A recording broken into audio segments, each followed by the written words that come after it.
नमस्कार मेरे प्यारे मित्रों। आज हम क्लास 12th का आपको बहुत ही इम्पोर्टेंट चैप्टर स्टार्ट करने जा रहे हैं। वो चैप्टर है बच्चों मैट्रिक्स, उसके बाद फिर डिटर्मिनेंट भी पढ़ाएंगे। और क्लास 12th का हम बहुत सारे चैप्टर को ख़त्म कर चुके हैं, वे आपको डिस्क्रिप्शन में लिंक दे देंगे, जा करके देख लिए कौन कौन सा चैप्टर हम पढ़ा दिए हैं। ठीक है बच्चों। तो बच्चों मैट्रिक्स अपने आप में बहुत ही इम्पोर्टेंट चैप्टर है और आसान चैप्टर है। ये 100% आपको समझ में आ जाएगा। इस चैप्टर का क्वेश्चन भी बना सकते हैं आप है, लेकिन कब? जब इसका आपको एक एक कंसेप्ट क्लियर होगा तब। लेकिन इसका कंसेप्ट ज़्यादा नहीं है, मुश्किल से 10 15 20 होंगे। अगर वे आप जो है सो उसका टाइप जो होता है मैट्रिक्स का अगर आप समझ लेते हैं तो दुनिया का मैट्रिक्स का कोई भी क्वेश्चन है आप उसको सॉल्व कर सकते हैं। ठीक है बच्चों। तो सबसे पहले हम ये समझेंगे जो मैट्रिक्स है क्या, और उसके बाद में फिर मैट्रिक्स का टाइप पढ़ेंगे। ठीक है बच्चों। तो इस वीडियो का आप लोग अंतिम तक देखिएगा, आपको 100% समझ में आएगा। ठीक है बच्चों। बहुत ही आसान चैप्टर है, पहले बता दिया आपको मैट्रिक्स बहुत ही आसान चैप्टर है बच्चों। तो देखो बच्चों यहाँ पर क्या है, यहाँ पे ऊपर में क्या है बच्चों, मैट्रिक्स। ठीक है। यहाँ पर डिफिनीशन भी हम दिए हैं, क्या लिखा है देखो बच्चों। सबसे पहले definition, A matrix is an ordered rectangular array of number या फंक्शन। कह रहा है कोई भी नंबर या फंक्शन, कोई भी नंबर और फंक्शन का रेक्टेंगुलर ऑर्डर या रेक्टेंगुलर शेप का सजा कर, उसको जो सजाना या रखना, सजा करके रखना। नहीं समझ में आ रहा आपको, चलो उसको बढ़िया समझाते हैं। जैसे कि कोई नंबर ले लिए 1 2 1 2 3, कोई फंक्शन भी हो सकता है जैसे एक्स स्क्वायर साइन एक्स, कुछ और ले लीजिए। यहाँ पर कुछ भी ले सकते हैं फंक्शन ना। यहाँ पर ले लिए क्या 10x ले लेते हैं, नंबर कुछ भी होगा। यहाँ पर और ले लो 4 2 -5, एनी नंबर, कोई भी नंबर हो सकता है। ठीक है। अब देखिए यहाँ पर है, ये आपको रेक्टेंगुलर शेप दिखाई दे रहा है कि नहीं दिखाई दे रहा है। ये जो इसका जो देख रहे हैं, ये जो ऑर्डर है रेक्टेंगुलर ऑर्डर है। ठीक है। और उसको सजा करके रखना, नंबर किसको, नंबर और फंक्शन को। देख लीजिए यहाँ पर ये नंबर है कि नहीं, या कोई फंक्शन भी है x square sine x 10x। तो कोई नंबर और फंक्शन को सजा करके रखना रेक्टेंगुलर ऑर्डर में, यही तो मैट्रिक्स है। और इसको जो है हम लोग डिनोट जो करते हैं, it is denoted by ABC ... मतलब इंग्लिश अल्फ़ाबेट के कैपिटल लेटर से मैट्रिक्स को हम लोग डिनोट करते हैं। और इसके अंदर में कोई भी नंबर या फंक्शन हो बच्चों, तो उसको हम क्या कहते हैं, उसको हम एलिमेंट कहते हैं। यहाँ पर देख लीजिए, द नंबर या फंक्शन आर कॉल्ड एलिमेंट। इसके अंदर में जो कोई भी नंबर या फंक्शन जो रखा गया है उसको हम लोग एलिमेंट कहते हैं। तो ये आप लोग समझ गए होंगे। और बता दिए मैट्रिक्स को इंग्लिश अल्फ़ाबेट के जो कैपिटल लेटर उसे डिनोट करते हैं। हाँ, एक बात और याद रखना है, अगर कोई इसके अंदर में, चलो थोड़ा और मैट्रिक्स को बड़ा कर देते हैं, एलिमेंट जो होता है इसके अंदर में एलिमेंट हम लोग इंग्लिश अल्फ़ाबेट के स्मॉल लेटर अगर यूज करना होगा तो मुझे स्मॉल लेटर्स यूज करेंगे, ए बी और सी। लेकिन इसके अंदर में जो एलिमेंट होगा तो ABC स्मॉल लेटर होगा। ठीक है। और इसको जो डिनोट करेंगे मैट्रिक्स को तो कैपिटल लेटर से। अब यहाँ पे देखिए एक मैट्रिक्स को जो हम डिनोट किए यहाँ पर है A = AIJ m/n। देखो बच्चों ये m/n हुआ है मैट्रिक्स का ऑर्डर। जो मैट्रिक्स का जो होता है ऑर्डर, समझते हैं इसको बढ़िया से हम लोग है। ऑर्डर क्या होता है मैट्रिक्स के बच्चों, m/n। उसे तो मल्टीप्लाइड में, लेकिन इसको बाय बताएंगे हम। जैसे कि यहाँ पे देख लीजिए कोई मैट्रिक्स हम यहाँ पे लेट कर लिए थे ए। ठीक है, यहाँ पे लेट कर लिए थे, तो आपसे क्वेश्चन पूछेगा बताइए इस मैट्रिक्स का ऑर्डर क्या है। तो चलो बच्चों आप लोग बताओ मैट्रिक्स क्या ऑर्डर है। तो ऑर्डर जो यहाँ पे लिखे m/n, तो पहले उसके लिए आपको रो और कॉलम समझना पड़ेगा बच्चों। रो और कॉलम क्या होता है, हम यहाँ पे लिख देते हैं ऑर्डर = लिख देते हैं बच्चों रो बाय कॉलम। और फिर आपको भी समझाएंगे रो और कॉलम क्या है। ठीक है। रो को डिनोट करते हैं हम लोग m से और कॉलम को डिनोट करते हैं n से, तो इसीलिए यहाँ पे क्या लिख दिया m/n। देखो बच्चों रो क्या है, रो होता है आपको हॉरिजॉन्टल लाइन। तो यहाँ पे देखिए आप लोग, जैसे कि यहाँ पे हॉरिजॉन्टल लाइन कितना बन रहा है, 1 2 3 4 हॉरिजॉन्टल लाइन यहाँ पे दिखाई दे रहा है बच्चों। तो ये जो होता है बच्चों, ये हॉरिजॉन्टल लाइन जो होता है, ये हॉरिजॉन्टल लाइन को क्या बताएंगे हम लोग, रो। और ये जो होता है बच्चों, देखते हैं ये परपेंडिकुलर ऐसे खड़ा है ना यहाँ पर, तो इसको बोलेंगे वर्टिकल लाइन। तो बच्चों हॉरिजॉन्टल लाइन यहाँ पे कितना है देख लीजिए, 1 2 3 4। तो बच्चों ये जो देख रहे हैं इसको बोलेंगे फर्स्ट हॉरिजॉन्टल लाइन। तो फर्स्ट हॉरिजॉन्टल लाइन को ही हम लोग क्या बोलते हैं बच्चों, रो। और रो को डिनोट करते हैं R से, तो यहाँ पे लिख लेंगे R1। यहाँ पे क्या हो जाएगा बच्चों, R2। यहाँ पर क्या हो जाएगा R3। यहाँ पर क्या हो जाएगा ये R4। तो यहाँ पर टोटल रो कितना है बच्चों, टोटल रो कितना पर 4 है। तो यहाँ पर लिख लो पहले m के जगह पर क्या हो जाएगा बच्चों 4। क्लियर। और कॉलम देखो, कॉलम होता है क्या, वर्टिकल लाइन। वर्टिकल लाइन को होता है कॉलम।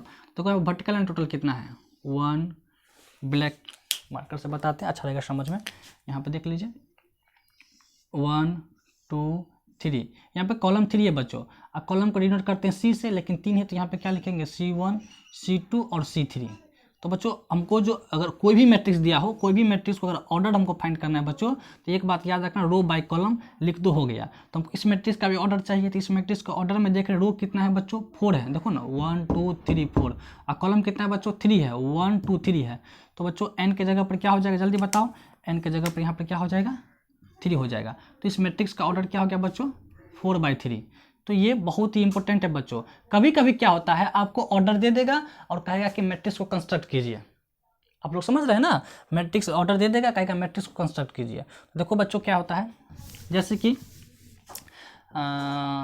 थोड़ा और इसको डीपली में चलते हैं और आपको समझा रहे हैं हम। जैसे कि बच्चों यहाँ पर देखो, यहाँ पर क्या है बच्चों, sin x है या 1 है या 2 है 3 है, तो सबका अपना अपना एक स्थान है, जगह है। तो आपको ये भी क्वेश्चन पूछा जाएगा 1 किस स्थान पर रखा गया है। तो बच्चों हम यहाँ पे बता रहे हैं, क्योंकि देखो बच्चों यहाँ पर स्मॉल aij करके लिखा है ना, तो इसके बारे में भी ना समझना होगा। तो चलिए इसको डीपली में हम लोग समझते हैं। जैसे कि आपको पूछेगा 1 कौन से स्थान पे है बच्चों, तो हम लोग देख रहे हैं 1 का जो स्थान देख रहे हैं वो फर्स्ट रो है और फर्स्ट कॉलम है, फर्स्ट रो में है और फर्स्ट कॉलम में है।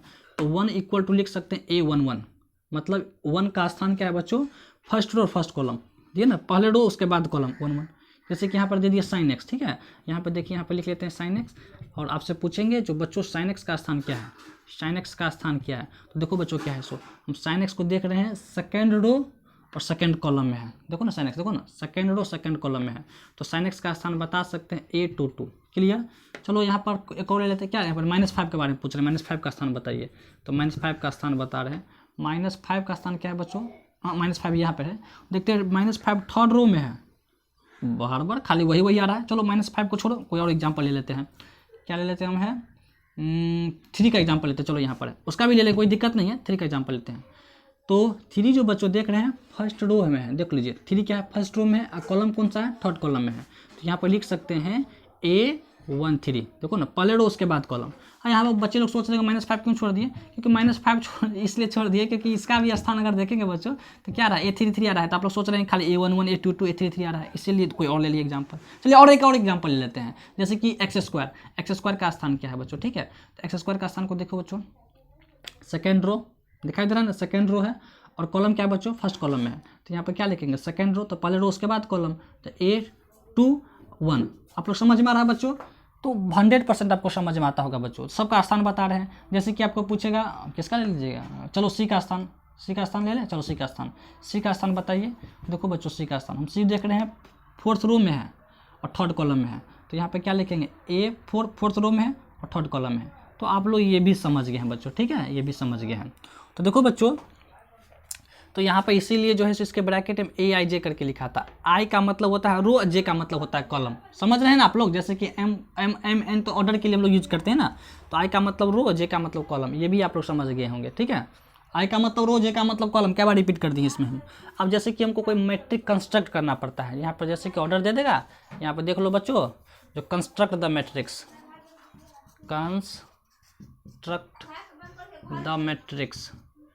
मैट्रिक्स ऑफ ऑर्डर ऑफ, उसका ऑर्डर कितना है बच्चों, ले लेते क्या, 3/2 ले लिए, ठीक है।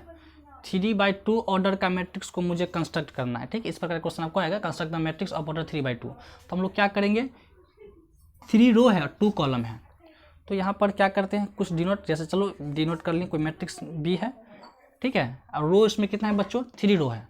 चलो सबसे पहले हम रो बनाते हैं, तो इसको देखो कैसे कंस्ट्रक्ट करना, ठीक है, एकदम आसान तरीका बताते हैं। रो कितना है बच्चों, 3, तो ये होता है रो, फर्स्ट सेकेंड थर्ड, 3 रो है। तो यहाँ पर क्या कहते हैं, फर्स्ट सेकेंड थर्ड, 3 रो हो गया, फर्स्ट सेकेंड 3 रो है।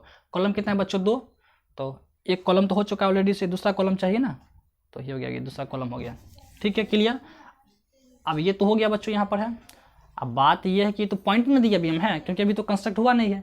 तो यहाँ पे हम लोग क्या रखेंगे बच्चों, तो यहाँ पे हम लोग रखेंगे A11, यहाँ पे क्या हो जाएगा बच्चों, A12, फिर नीचे में आ जाओ बच्चों, नीचे में A21, यहाँ पर क्या हो जाएगा बच्चों, A22, यहाँ पर क्या हो जाएगा बच्चों, A31, यहाँ पर क्या हो जाएगा बच्चों, A32। आ रहा समझ में ना, आ रहा आपको समझ में है। वैसे ही आप चेक करो, इसका स्थान वही ना होगा, देखो बच्चों सेकेंड रो है और सेकेंड कॉलम में है।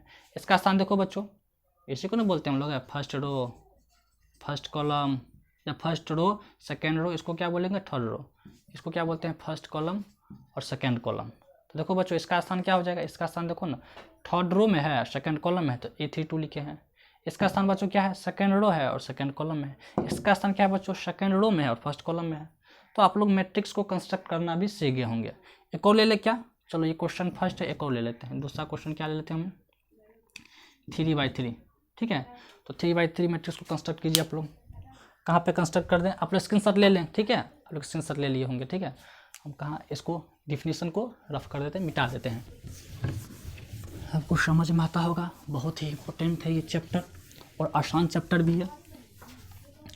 देखो बच्चों दूसरा जो है 3/3 ऑर्डर का मुझे कंस्ट्रक्ट करना है, तो बी मान लिए थे ना, तो नया जो मैट्रिक्स अब 3/3 ऑर्डर का जो कंस्ट्रक्ट करेंगे उसको हम सी से डिनोट कर लेते हैं, क्योंकि जानते हैं मैट्रिक्स को कैपिटल लेटर से डिनोट करते हैं अल्फ़ाबेट के जो है सो। तो 3 रो और 3 कॉलम, तो बच्चों 1 2 3 मतलब 3 रो हो गया, कॉलम भी 3 चाहिए, तो एक कॉलम ऑलरेडी से ना ऐसे कर लिए, ठीक है।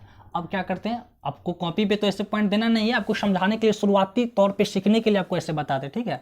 यहाँ पर क्या हो जाएगा बच्चों A11, यहाँ पर क्या हो जाएगा A12, यहाँ पर क्या हो जाएगा बच्चों A13, यहाँ पर क्या हो जाएगा 1 वाला खत्म, अब 2 से स्टार्ट करेंगे A21, उसके बाद में A22, यहाँ पर क्या हो जाएगा A23, ठीक है।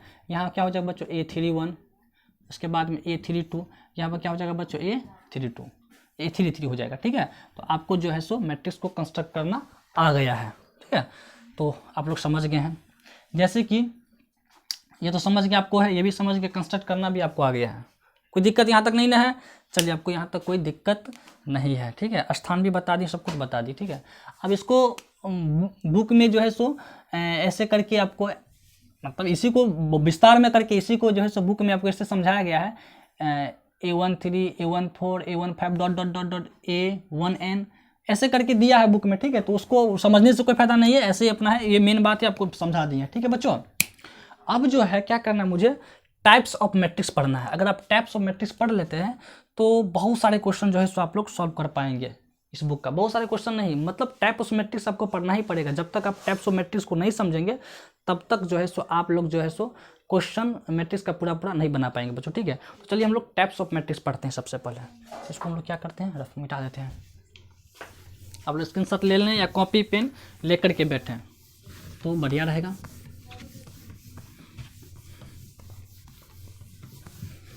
टाइप्स ऑफ मैट्रिक्स, चलो बच्चों हम लोग क्या पढ़ेंगे, टाइप्स ऑफ मैट्रिक्स, नहीं टाइप्स ऑफ मैट्रिक्स में जो हम लोग पढ़ेंगे फर्स्ट मैट्रिक्स वो आपको पढ़ेंगे स्क्वायर मैट्रिक्स बच्चों, ठीक है। स्क्वायर मैट्रिक्स, ठीक है। अब देखो बच्चों ये स्क्वायर मैट्रिक्स क्या होता है, ठीक है। अब देखो उसका हम डिफिनीशन दिखाएंगे ना तो बहुत ही समय वेस्ट हो जाएगा, हमको शॉर्टकट में बता देते हैं। वैसे डिफिनीशन को याद करने की कोई आवश्यकता भी नहीं, ऐसा नहीं है जो बोर्ड्स में आपको या कहीं पे पूछेगा जो स्क्वायर मैट्रिक्स का डिफिनीशन क्या है, वैसे भी बुक में दिया है, आप लोग देख लेंगे। मेनली आपको समझा देते हैं स्क्वायर मैट्रिक्स क्या होता है बच्चों। ऐसा मैट्रिक्स जिसका रो और कॉलम इक्वल हो, कोई भी मैट्रिक्स को ड्रॉ कीजिए लेकिन उसमें रो और कॉलम आपको सेम आना चाहिए, वैसे मैट्रिक्स को स्क्वायर मैट्रिक्स कर देंगे। इसको एग्जांपल से हम समझते हैं, जैसे कोई एक मैट्रिक्स ए डिनोट कर लिए, ठीक है। यहाँ पे 3 4 5 6 ले लिए। देखो बच्चों ये मैट्रिक्स स्क्वायर मैट्रिक्स है, क्यों, क्योंकि यहाँ पे रो काउंट करो आप, टोटल रो कितना है बच्चों 2 रो है, और कॉलम भी देखिए आप, कॉलम भी क्या 2 है। यहाँ पर देख रहे रो और कॉलम क्या है, इक्वल है। तो याद रखना है स्क्वायर मैट्रिक्स, ऐसा मैट्रिक्स को स्क्वायर मैट्रिक्स कहेंगे जिसमें आपको रो और कॉलम क्या होना चाहिए, इक्वल होना चाहिए। तो मैट्रिक्स क्या होता है, जल्दी बताओ क्या होता है, स्क्वायर मैट्रिक्स होता है। एक और एग्जांपल ले लेते हैं, देखो बच्चों ये भी स्क्वायर मैट्रिक्स है। देखो ना 1 2 3 रो है, कॉलम भी कितना है 1 2 3 रो 3 कॉलम है। तो देख रहे हैं ना आप लोग है, रो और कॉलम क्या होना चाहिए, इक्वल होना चाहिए। तो रो और कॉलम याद रखिएगा, रो और कॉलम, रो और कॉलम, रो और कॉलम का मतलब क्या, एम और एन, एम को ही ना रो बोलते हैं, इनको ही कॉलम बनते हैं। तो ऐसे मैट्रिक्स को हम लोग क्या कहते हैं बच्चों, स्क्वायर मैट्रिक्स कहते हैं। तो आप लोग को समझ में आ गया है। कोई भी मैट्रिक्स में जितने रो है उतने कॉलम होना चाहिए, नंबर ऑफ रो और नंबर ऑफ कॉलम इक्वल होगा तो ऐसे मैट्रिक्स को स्क्वायर मैट्रिक्स कहेंगे, ठीक है। सेकंड चलते हम लोग, इसको हटा दे, क्या 2 में चलते हैं। क्या है 2 में है बच्चों, रो मैट्रिक्स।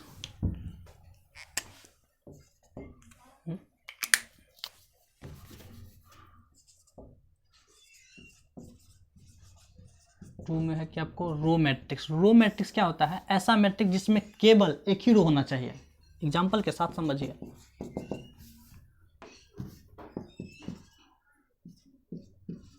आप लोग यहाँ पे देखिए कॉलम कितना है, 1 2 3 4 5 कॉलम है, लेकिन रो देखो बच्चों एक ही है, ओनली फॉर एक ही रो है यहाँ पर है। समझ में आ रहा है ना? एक और केवल एक ही, समझ में आ रहा है ना? तो एक ही रो होना चाहिए। और कॉलम देख रहे हैं यहाँ पर बहुत सारे, तो कॉलम पे मुझे ध्यान नहीं देना, लेकिन एक बात ध्यान देना है, रो का सिर्फ रो एक ही होना चाहिए। वैसे मैट्रिक्स को हम क्या बोलेंगे? रो मैट्रिक्स कहेंगे। ठीक, इसके अपोजिट में एक और है type, column matrix. Column matrix नहीं, कॉलम मैट्रिक्स में एक बात याद रखना चाहिए, उसमें रो जितने भी हो उससे मुझे लेना देना नहीं है, लेकिन कॉलम एक ही होना चाहिए। इसे आप लिख लेते हैं, यहाँ पे इसको हम 20 से डिनोट किए हैं। इसका एग्जांपल को देख लो बच्चों, यहाँ पर है, ये कॉलम मैट्रिक्स है। कौन सा मैट्रिक्स है? कॉलम मैट्रिक्स है। क्यों? क्योंकि देखो इसका कॉलम एक ही है C1, लेकिन रो बहुत सारे हैं। रो बहुत सारे हैं ना, देखो ना कितना है, R1 R2 R3 R4 R5, मतलब रो 5 है लेकिन कॉलम एक है। यहाँ पर देख लो C1 C2 C3 C4 और C5। तो कॉलम जितने हो 2 4 5 6 जितने भी हो उससे लेना देना नहीं है, रो एक ही होना चाहिए। अगर रो एक ही है तो ऐसे मैट्रिक्स को रो बार मैट्रिक्स बताएंगे, अगर कॉलम एक ही है तो कॉलम मैट्रिक्स बताएंगे बच्चों। ठीक है, अब थोड़ा ऑर्डर पे हम लोग चर्चा कर लेते हैं बच्चों। तो इसका ऑर्डर क्या होता है? ऑर्डर में हम लोग हमेशा पढ़े जो m बाय होता है n, लेकिन बच्चों यहाँ पर m की जगह पर क्या लिखेंगे हम लोग? 1 रो मैट्रिक्स में। तो इसका ऑर्डर क्या हो जाएगा? m बाय n तो होता है, लेकिन यहाँ पर लिखेंगे क्या? 1 बाय n, मतलब हमेशा 1 होगा। याद रखना, रो मैट्रिक्स का ऑर्डर क्या हो जाएगा? 1 बाय n। n की जगह कुछ भी हो सकता है, 2 3 4 5 6 7 कुछ भी हो सकता है, एनीवे। ठीक है, उसी प्रकार इसके यहाँ पर चलते हम लोग है ऑर्डर। इसका ऑर्डर भी वैसे तो जनरली फार्मूला में m बाय n लिखते हैं, लेकिन यहाँ पर क्या हो जाएगा बच्चों? रो जितने भी हो, लेकिन कॉलम एक ही होना चाहिए। कॉलम कितना होना चाहिए बच्चों? एक ही होना चाहिए। तो आप लोग समझ रहे हैं, रो मैट्रिक्स और कॉलम मैट्रिक्स भी समझ गए हैं। ठीक है, उसके बाद हम चलते हैं हॉरिजॉन्टल मैट्रिक्स और वर्टिकल मैट्रिक्स पे भी चलते हैं। ठीक है, बात करेंगे आपको। एक प्रकार से ये हॉरिजॉन्टल मैट्रिक्स है, इसको वर्टिकल मैट्रिक्स भी आप कह सकते हैं। ये जो देख रहे हैं रो मैट्रिक्स को आप लोग देखो बच्चों, हॉरिजॉन्टल मैट्रिक्स वर्टिकल मैट्रिक्स भी कह सकते हैं। इसको और डीपली में थोड़ा हम पढ़ लेते हैं, इसको और डीपली में पढ़ते हैं, कर सकते हैं आप लोग रो मैट्रिक्स को भी, लेकिन इसको और डीपली में पढ़ते हैं। ठीक है, कि और उसका डिफिनीशन क्या है, उसका रूल क्या है, वो भी तो जानना पड़ेगा। कितना हुआ टाइप नंबर? कितना जल्दी बताओ ना, 4 हो जाएगा क्या? क्या क्या बता दिया? स्क्वायर मैट्रिक्स बता दिए, तो रो मैट्रिक्स कॉलम मैट्रिक्स तो 4 ना होगा। यहाँ पर लिख दे क्या हम? Horizontal matrix. देखो बच्चों, हॉरिजॉन्टल मैट्रिक्स क्या है? ऐसे वाला जो शेप मिलेगा बच्चों, ये जो देख रहे हैं ये शेप आपको हॉरिजॉन्टल वाला शेप मिल गया है, और एकदम आसान वे में समझिए। देखो बच्चों, ये जो शेप देख रहे हैं तो आपको वर्टिकल शेप दिखाई दे रहा है, जैसे खड़ा नहीं दिखाई दे रहा है आपको, ये दिखाई दे रहा है ना, तो वर्टिकल है। तो ऐसे वाला जो शेप मिलेगा मैट्रिक्स का आपको जहाँ कहीं भी, तो समझना वो हॉरिजॉन्टल मैट्रिक्स है। तो यहाँ पर क्या करते हैं, एक एलिमेंट को लेकर के और एग्जाम्पल के साथ समझते हैं हमें। ठीक है, तो देखो यहाँ पर लेते हैं एग्जाम्पल ले लिए, ए इक्वल टू, हम सब यही लेते हैं, बी सी डी कुछ भी मान सकते हैं।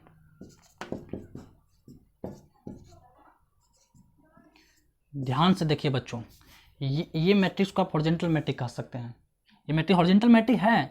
अब इसका यहाँ पे हॉरिजॉन्टल मैट्रिक्स हुआ क्या, इसका रूल क्या है? तो देखो ध्यान से देखते हैं यहाँ पर, हमें ध्यान से क्या है, R1 R2, यहाँ पे रो 2 है, कॉलम देखो बच्चों C1 C2 और C3। देखो बच्चों, कॉलम अगर ज़्यादा हो रो अगर कम हो, कॉलम ज़्यादा हो रो कम हो, तो याद रखना वैसा मैट्रिक्स जहाँ कहीं भी मिलेगा वे उस मैट्रिक्स को आप हमेशा कौन सा मैट्रिक्स कह सकते हैं? हॉरिजॉन्टल मैट्रिक्स कह सकते हैं। बात आ रहा है ना समझ में? तो हॉरिजॉन्टल मैट्रिक्स के लिए एक रूल यहाँ पे या कंसेप्ट को याद रखना, उसे उसका ऑर्डर जो होता है, उसका ऑर्डर ORDRD, उसका ऑर्डर होता, उसका ऑर्डर तो m बाय होगा ही, लेकिन उसमें कंडीशन है। उसमें कंडीशन क्या है बताओ? उसमें कंडीशन ये है जो कॉलम ज़्यादा होना चाहिए। यहाँ पे लिख देते हैं कॉलम ज़्यादा होना चाहिए, कॉलम ज़्यादा होना चाहिए, रो कम होना चाहिए। समझ में आ रहा है ना? ऑर्डर तो m बाय n, जैसे कि इसका ऑर्डर क्या हो जाएगा? इसका ऑर्डर अगर अभी हमको बताना होगा तो 2 बाई क्या हो जाएगा? 3 हो जाएगा। 2 बाई 3 है कि नहीं है? तो 2 बाई 3 में हम देख रहे हैं जो कॉलम ज़्यादा है और रो कम है। तो कॉलम ज़्यादा अगर रो कम होगा तो वैसे मैट्रिक्स को हम लोग बोलेंगे हॉरिजॉन्टल मैट्रिक्स बोलेंगे। ठीक है, लेकिन हॉरिजॉन्टल मैट्रिक्स रो मैट्रिक्स नहीं है। हॉरिजॉन्टल मैट्रिक्स को रो मैट्रिक्स नहीं कहेंगे, रो मैट्रिक्स हॉरिजॉन्टल मैट्रिक्स हम लोग कह सकते हैं। क्यों? क्योंकि यहाँ पे दोनों रो आ गया। रो मैट्रिक्स में ओनली फॉर केवल और केवल, समझ में आ रहा है ना, ओनली एंड ओनली, केवल और केवल एक ही रो होना चाहिए, तभी जो है सो वे रो मैट्रिक्स होगा। तो आप लोग जो है सो रो मैट्रिक्स को आप हॉरिजॉन्टल मैट्रिक्स कह सकते हैं, लेकिन हॉरिजॉन्टल मैट्रिक्स को आप लोग रो मैट्रिक्स कभी नहीं कहेंगे। बात समझ में आ रहा है आप लोगों को? चलिए धन्यवाद, आपको समझ में आ गया। रो मैट्रिक्स में एक बात हमेशा याद रखना चाहिए, जो कॉलम जो होता है, कॉलम जो होता है रो से ज़्यादा होना चाहिए, तो वैसे मैट्रिक्स को हम लोग हॉरिजॉन्टल मैट्रिक्स कह देंगे। क्लियर? समझ में आ रहा है ना? अब आते हैं टाइप 5 में, वर्टिकल मैट्रिक्स। वर्टिकल मैट्रिक्स को यहाँ पर क्या ले लेते हैं, चलो सी से डिनोट कर लिए, कोई नंबर ले लेते हैं 4 5 6। हाँ यहाँ पर देख लीजिए बच्चों, यहाँ पर रो कितना है काउंट कीजिए तो R1 R2 R3 R4, column देख लो C1 C2। अरे बात देखिए यहाँ पर कॉलम ज़्यादा है, मतलब इसका अगर आपको ऑर्डर लिखना होगा बच्चों, तो ऑर्डर तो हमेशा क्या लिखते हैं M/N। रो कितना है बच्चों यहाँ पर है 4, कॉलम कितना यहाँ पर है 2 है, मतलब रो ज़्यादा और कॉलम कम, रो ज़्यादा और कॉलम कम। तो इसका कंडीशन क्या हो गया, इसका कंडीशन ये हो गया, अगर रो ज़्यादा है कॉलम से, यहाँ पर देखने ना रो ज़्यादा है ना कॉलम से, तो कंडीशन याद रखना, अगर रो ज़्यादा होगा कॉलम से तो वैसे मैट्रिक्स को हम लोग क्या बोलेंगे, वर्टिकल मैट्रिक्स कहेंगे हम। लेकिन वर्टिकल मैट्रिक्स को आप कॉलम मैट्रिक्स नहीं कह सकते हैं। क्यों? क्योंकि कॉलम मैट्रिक्स को वर्टिकल मैट्रिक्स कह सकते हैं, कॉलम मैट्रिक्स को वर्टिकल मैट्रिक्स कह सकते हैं, समझ में आ रहा है ना? लेकिन प्रत्येक वर्टिकल मैट्रिक्स कॉलम मैट्रिक्स नहीं होगा, क्योंकि यहाँ पे कॉलम कितना है 2 है। थोड़ा बात को कंपेयर करके पढ़ेंगे तो और मजा आएगा, ठीक है ना? तो थोड़ा कंपेयर करके आप लोग पढ़ेंगे हैं, तो ये आपको वर्टिकल मैट्रिक्स हो गया। और कॉलम मैट्रिक्स में क्या था, कॉलम मैट्रिक्स में एक और केवल एक ही कॉलम था, समझ में आ रहा है ना? तो इसको वर्टिकल मैट्रिक्स कह सकते हैं, लेकिन ये कॉलम मैट्रिक्स नहीं है, क्योंकि यहाँ पर 2 कॉलम आ गया है। तो ये बात आप लोगों को 100% समझ में आता होगा, मुझे उम्मीद है। चलिए हम अगला टाइप चलते हैं, इसको रफ कर दे, मिटा दे क्या? चलिए जीरो मैट्रिक्स, टाइप 6 में होगा बउआ, टाइप 6 जीरो मैट्रिक्स।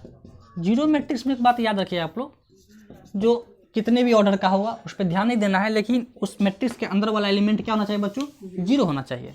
एग्जाम्पल ले लीजिए 0 0, यहाँ पर हम लोग देख रहे हैं, इसका ऑर्डर कितना है बच्चों जल्दी बताओ, 2/3 ऑर्डर का मैट्रिक्स है। देखो ना रो कितना है 2 है, कॉलम कितना है 3 है, 2/3 ऑर्डर का मैट्रिक्स है।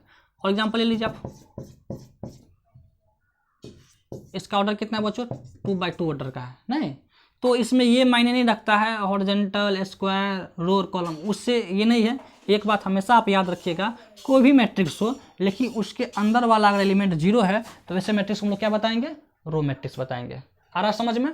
नहीं सॉरी, जीरो मैट्रिक्स बताएंगे हम। और जीरो मैट्रिक्स का एक और नाम होता है, उसको हम लोग क्या बोलते हैं बच्चों, नल मैट्रिक्स। जीरो मैट्रिक्स बोलो या नल मैट्रिक्स बताओ, ठीक है। चलिए अगला टाइप पढ़ते हैं हम, अगला टाइप यहीं पढ़ लेते हैं। टाइप नंबर क्या हो जाएगा, शेप अब identity matrix, identity matrix, identity matrix, ठीक है बच्चों। आइडेंटिटी मैट्रिक्स क्या होता है चलिए बताओ। आइडेंटिटी मैट्रिक्स या इसी को हम लोग क्या बताएंगे, यूनिट मैट्रिक्स भी कहते हैं क्या, हाँ यूनिट मैट्रिक्स भी कहते हैं आइडेंटिटी मैट्रिक्स को। देख लेना बुक में आइडेंटिटी मैट्रिक्स, इसका एक और कुछ नाम है शायद यूनिटी मैट्रिक्स होता है, तो मुझे इसको समझने की कोशिश कर सकते हैं। आइडेंटिटी मैट्रिक्स को वैसा मैट्रिक्स होगा उसमें सबसे पहले कंडीशन है, एक तो स्क्वायर मैट्रिक्स होना चाहिए। क्या होना चाहिए बच्चों जल्दी बताओ, स्क्वायर मैट्रिक्स होना चाहिए। तो हम लोग अगर एग्जाम्पल आइडेंटिटी मैट्रिक्स का लेंगे तो सबसे पहले याद रखना वो क्या होना चाहिए, स्क्वायर मैट्रिक्स होना चाहिए। चलिए हम स्क्वायर मैट्रिक्स बना लेते हैं 1 0 0 1, ये आपको आइडेंटिटी मैट्रिक्स है। लेकिन यहाँ पे हम 0 0 दे दिए एलिमेंट। हाँ बच्चों ये बात आपको ध्यान से सीखना पड़ेगा। क्या सीखना पड़ेगा, ये जो देख रहे बच्चों ये होता है डायगोनल एलिमेंट। ये क्या हो जाता है, डायगोनल एलिमेंट, डायगोनल एलिमेंट। और ये डायगोनल एलिमेंट हो गया बच्चों, इसको हम ऐसे करके बता देते हैं, ये डायगोनल एलिमेंट हो गया। और ये जो देख रहे हैं बच्चों ये वाला देख रहे हैं 0 0 वाला, इसको बोलते हैं non diagonal element, non diagonal element, non diagonal element. बच्चे सब ज़्यादा कंफ्यूज करते होंगे, जो हम कैसे समझेंगे कौन डायगोनल एलिमेंट है कौन नॉन डायगोनल एलिमेंट है। तो बच्चों थोड़ा सा ध्यान से सीखिए आप लोग, हम किसको बताएंगे डायगोनल एलिमेंट नॉन एलिमेंट, तो थोड़ा सा सीख लीजिए आप लोग, ठीक है। जैसे यहाँ पर देख रहे हैं 1, तो 1 का स्थान बताइए आप क्या है, 1 का स्थान क्या है, तो हम लोग देख रहे हैं फर्स्ट रो और फर्स्ट कॉलम में है, फर्स्ट रो और फर्स्ट कॉलम में है, ठीक है। और इस 1 का स्थान बताइए यहाँ पर, तो इस 1 का भी देखो स्थान बच्चों क्या है, सेकेंड रो और सेकेंड कॉलम में है। अगर हम 3x3 ऑर्डर का मैट्रिक्स ड्रॉ करते हैं आइडेंटिटी मैट्रिक्स में, कहाँ ड्रॉ कर लें, यहाँ पर ड्रॉ कर लेते हैं। यहाँ पर बी इक्वल टू मान लेते हैं 1 0 0 0 1 0 और 0 0 1, ठीक है बच्चों। चलो अगर 3x3 ऑर्डर का जो है, तो इसका भी स्थान देखेंगे बच्चों, ये जो 1 देख रहे हैं, तो इस 1 का स्थान क्या है, फर्स्ट रो फर्स्ट कॉलम है। इस 1 का स्थान देखो बच्चों, सेकेंड रो सेकेंड कॉलम है। और इस 1 का स्थान देखिए बच्चों, थर्ड रो थर्ड कॉलम है। तो देख लेना बच्चों, थर्ड रो थर्ड कॉलम में है। हम देख रहे हैं डायगोनल एलिमेंट जो आपको हमेशा मिल रहा है, ऐसे मिल रहा है A1 1 A2 2 A3 3 A4 4 dot dot करके ऐसे आपको मिलता जाएगा। मतलब ये स्मॉल वाला A के जो नीचे में लिखते हैं 1 1 2 2, ये आपको सेम मिल रहा है, मतलब I J इक्वल है, I इसी को ना I J बोलते हैं, 1 1 2 2 3 3 4 4 5 5 6 6 A7 7 A8 8, ये सब जितने भी देखेंगे बच्चों, इस टाइप का जो एलिमेंट मिलेगा, जो उस स्थान पर जो रखा होगा बच्चों, वे वाला स्थान या वो जो जगह होता है बच्चों उस टाइप का, वे डायगोनल एलिमेंट होता है। और आपको समझ में, तो इसको डायगोनल एलिमेंट बताएंगे हम। लेकिन ये नॉन डायगोनल एलिमेंट है। जैसे यहाँ पे जो 0 रखा है बच्चों, तो इस 0 का स्थान बताओ आप। तो इस 0 का जो स्थान है बच्चों, हम लोग देख रहे हैं सेकेंड रो और सेकेंड कौन सा हो गया, फर्स्ट रो में है। ये 0 कहाँ है बच्चों, फर्स्ट रो है और सेकेंड कॉलम में है। ये जो 0 रखा है बच्चों, फर्स्ट और सेकंड कॉलम है। देखो बच्चों ये दोनों सेम नहीं है। अगर आई और जे अगर सेम मिल जाएगा, आपको याद रखना, आई और जे अगर क्या मिलेगा आपको, सेम मिल जाएगा ना, और वही वाला आपको हमेशा मिलता जाएगा एलिमेंट, तो ये सब डायगोनल एलिमेंट उसको कहेंगे। क्या बोलेंगे उसको बच्चों, डायगोनल एलिमेंट बताएंगे। आ रहा समझ में ना। तो ये भी वैसे एक टॉपिक ही था पढ़ना मुझे, डायगोनल एलिमेंट क्या है नॉन डायगोनल एलिमेंट क्या है। तो बच्चों तो आपको यहीं पे समझा दिए हम डायगोनल एलिमेंट के बारे में और नॉन डायगोनल एलिमेंट के बारे में, तो समझ गए होंगे आप लोग हैं। तो ये सब था आपको, ये जो था, तो बच्चों यहाँ पर लिख सकते हैं डायगोनल एलिमेंट। क्या था बच्चों, डायगोनल एलिमेंट आ रहा समझ में ना। अगर सेम वाला नहीं मिले, सेम वाला आपको नहीं मिले, जैसे A2 3 A3 4 ऐसा करके, मतलब डॉट डॉट करके लिख लेते हैं ना, A4 3 डॉट डॉट करके, तो ये सब जो देख रहे हैं बच्चों, ये सब आपको हो गया नॉन डायगोनल एलिमेंट। इसके सब क्या हो गया जल्दी बताओ, नॉन डायगोनल एलिमेंट है। एलिमेंट तो है लेकिन ये इसको बोलते हैं हम लोग नॉन डायगोनल एलिमेंट है, नॉन डायगोनल एलिमेंट वगैरह करके आप लोग लिख लेंगे, ठीक है। अब थोड़ा सा यहाँ पर हम अब बढ़िया से इसको समझा रहे हैं, ठीक है। ये तो आप लोग ज्योमेट्रिक समझ गए थे ना, तो इसको तो पहले हम रफ कर देते हैं। आप लोग कॉपी पेन लेकर के बैठे तो बढ़िया रहेगा, ठीक है बच्चों। बार बार हम रिपीट कर रहे हैं आप लोगों को, हमें चलिए इसको मिटा देते हैं हम लोग। देखो बच्चों, तो यहाँ पर जो आइडेंटिटी मैट्रिक्स जो हम एग्जाम्पल लिए थे A इक्वल टू 1 0 और 0 1, तो हम लोग देख रहे हैं जो डायगोनल एलिमेंट हमेशा 1 ही होना चाहिए। 1 देख ना, 1 का मतलब 1 ही होना चाहिए। नॉन डायगोनल एलिमेंट 0 होना चाहिए। तो ऐसे मैट्रिक्स को हम लोग क्या बोलेंगे जल्दी बताओ, आइडेंटिटी मैट्रिक्स। यहाँ पर दूसरा और एग्जाम्पल भी लिए थे 1 0 0 0 1 0 0 0 1। देखो बच्चों ये डायगोनल एलिमेंट है।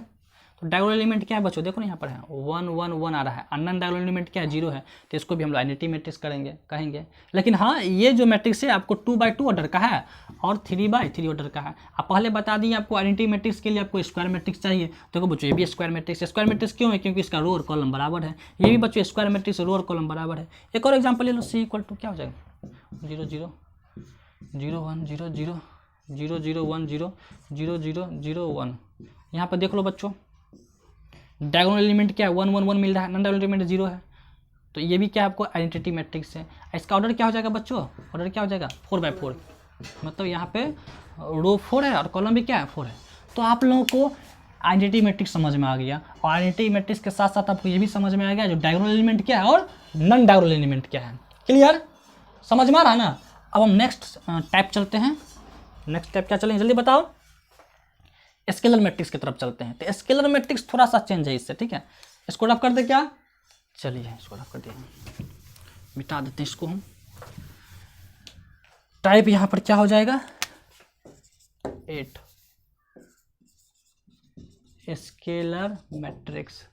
स्केलर मैट्रिक्स, स्केलर मैट्रिक्स के लिए बच्चों सबसे पहले तो स्क्वायर मैट्रिक्स होना चाहिए, उसमें भी स्क्वायर मैट्रिक्स। स्क्वायर मैट्रिक्स का मतलब क्या होता है, रो और कॉलम इक्वल होना चाहिए। तो इसको भी एक एग्जांपल से समझते हैं हम लोग, एग्जांपल बहुत काम देता है, याद रखो।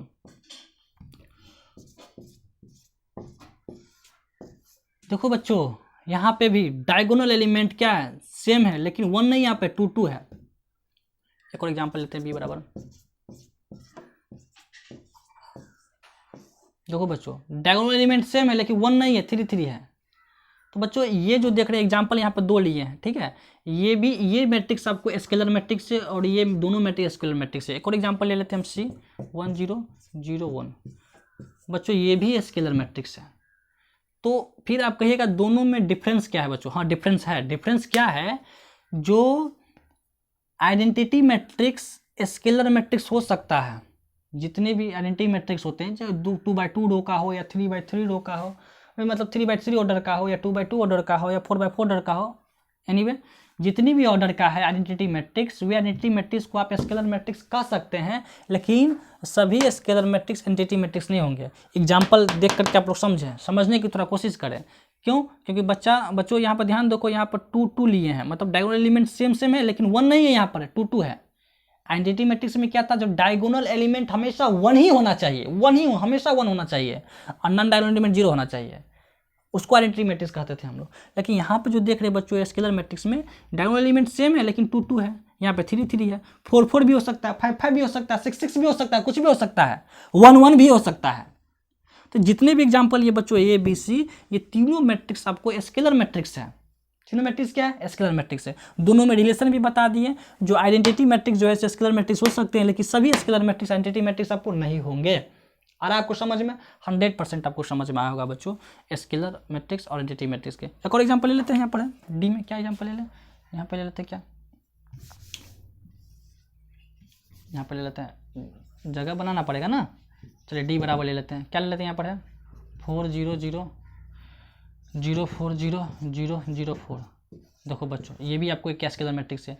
क्यों? क्योंकि देख रहे डायगोनल एलिमेंट जो है सेम है, मतलब 4 4 4 है, 4 4 है, और ये क्या है बच्चों, नॉन डायगोनल एलिमेंट 0 है। तो ये स्केलर मैट्रिक्स है। इसका ऑर्डर सबका लिख सकते हैं ना, इसका ऑर्डर कितना है, 4x4 का है, इसका कितना है 2x2 का है, इसका ऑर्डर 2x2 का है, इसका ऑर्डर भी क्या है 2x2 का है। तो ये था आपको टाइप्स ऑफ मैट्रिक्स बच्चों, ठीक है। और आपको इसका टाइप आपको नेक्स्ट वीडियो में बताएंगे बच्चों, ठीक है। वे आपको टेंगुलर फॉर्म ऐसे करके यही सब टॉपिक है, तो देख करके बता ही देते हैं क्या बताना है मुझे। उसके बहुत सारे बताना है, addition of matrix, equality of matrix, आपको धीरे धीरे टाइप बाय टाइप आपको बताते चलेंगे बच्चों हम, और साथ साथ क्वेश्चन भी बताते चलेंगे बच्चों। लेकिन आपको कंसेप्ट सीखना पड़ेगा, पहले ही बता दिए हैं। तो आपको नेक्स्ट वीडियो में हम फिर से मिलते हैं। आपका अपना यूट्यूब चैनल है ये मिथिला साइंस कोचिंग दीपक सर। आप लोग लाइक शेयर सब्सक्राइब जरूर करेंगे अगर समझ में आता है तो, ताकि मोटिवेशन हमको मिले, ताकि आप लोगों के लिए और हम मेहनत करें और काम करें। फिर बाद में आप लोगों को हम IIT JEE का भी तैयारी करवाएंगे बच्चों, ठीक है। थोड़ा सिस्टम का और व्यवस्था कर लेते बढ़िया।